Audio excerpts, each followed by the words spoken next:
Welcome to everyday cooking. இன்னைக்கு நம்ம ரொம்ப க்ரீமியான ரொம்ப டேஸ்டான கஸ்டர்ட் பவுடர் ஐஸ்கிரீம் எப்படி செய்யறதுன்னு பார்க்கலாம். இதுக்கு ஒரு 1/2 லிட்டர் பால் எடுத்துக்கலாம். பால் நல்லா கொதிக்கட்டும்.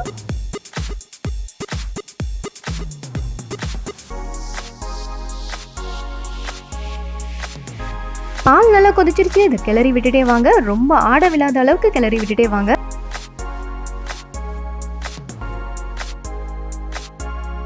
இந்த பாலை நம்ம இப்போ பாதியாக வற்ற விட போகிறோம். ஸோ சிம்லேயே போடுங்க. அப்பப்போ கிளறிட்டே இருங்க. லைட்டாக ஆட விழுந்தால் பரவாயில்ல. ஸோ திக்கான ஆட விழாமல் பார்த்துக்கோங்க.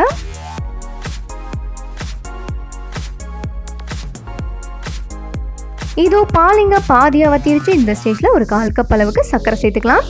சர்க்கரை நல்லா கரையணும். ஸோ நல்லா கிளறிட்டே வாங்க.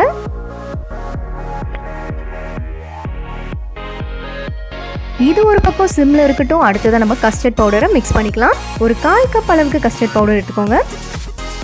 இதோட 1/4 கப் அளவுக்கு பால் சேர்த்துக்கலாம். இதை நல்லா கட்டி விழாம கரைச்சிக்கோங்க. இதை இப்போ நம்ம பாலோட சேர்த்துடலாம்.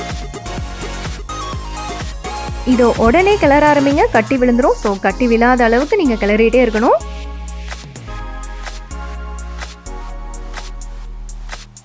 இதுவும் நல்லா கெட்டியாயிடுச்சு. இந்த ஸ்டேஜில் ஸ்டவ் ஆஃப் பண்ணிக்கலாம் அண்ட் கம்ப்ளீட்டாக அதை ஆற விடுங்க.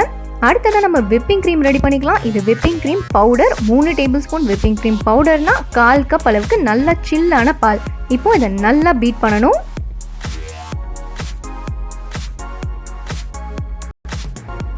இந்த க்ரீமை நீங்கள் அடிக்கிறதுக்கு எலக்ட்ரிக் பீட்டர் கூட தாராளமாக யூஸ் பண்ணலாம். என்ன நீங்கள் கையில் அடிக்கிறதா இருந்தால் கொஞ்சம் டைம் எடுக்கும், அவ்வளோதான். இந்த மாதிரி நல்லா க்ரீமியாக ஸ்டிஃப் பீக்ஸ் வரணும். அது வரைக்கும் நீங்கள் நல்லா அடிச்சுக்கணும்.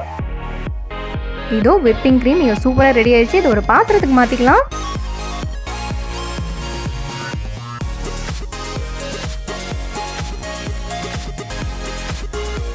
இதோட நம்ம ரெடி பண்ணி வச்சுருக்க அந்த கஸ்டர்ட் பவுடர் மிக்ஸை ஆட் பண்ணிக்கலாம்.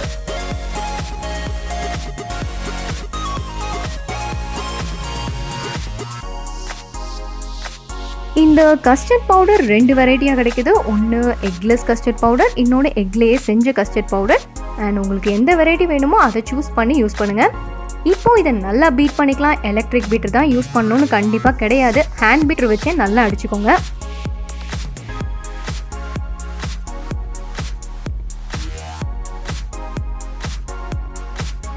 இதோ நல்லா இந்த மாதிரி க்ரீமியாக இருக்கணும். அப்போ தான் நம்ம ஐஸ்கிரீம் நல்லா க்ரீமியாக இருக்கும்.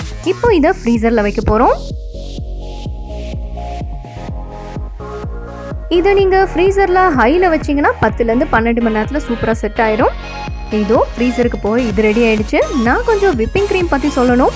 விப்பிங் க்ரீம் உங்களுக்கு கிடைச்சதுன்னா நீங்கள் தாராளமாக விப்பிங் க்ரீமை யூஸ் பண்ணிக்கலாம். அப்படி கிடைக்காதவங்க டிபார்ட்மெண்ட் ஸ்டோர்ஸில் மோஸ்ட்லி இந்த விப்பிங் க்ரீம் பவுடர் இருக்குது, அதை வாங்கிக்கோங்க.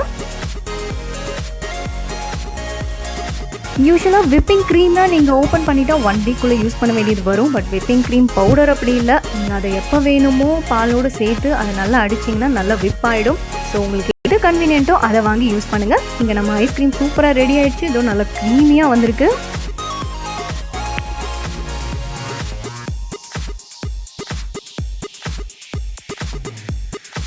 இந்த ஐஸ்கிரீமை நீங்கள் ஃப்ரெஷ் ஃப்ரூட்ஸோடவோ இல்லை கொஞ்சமாக டியூட்டி ஃப்ரூட்டி வச்சு டாப் பண்ணியோ சர்வ் பண்ணுங்கள். செம்ம டேஸ்ட்டாக இருக்கும்.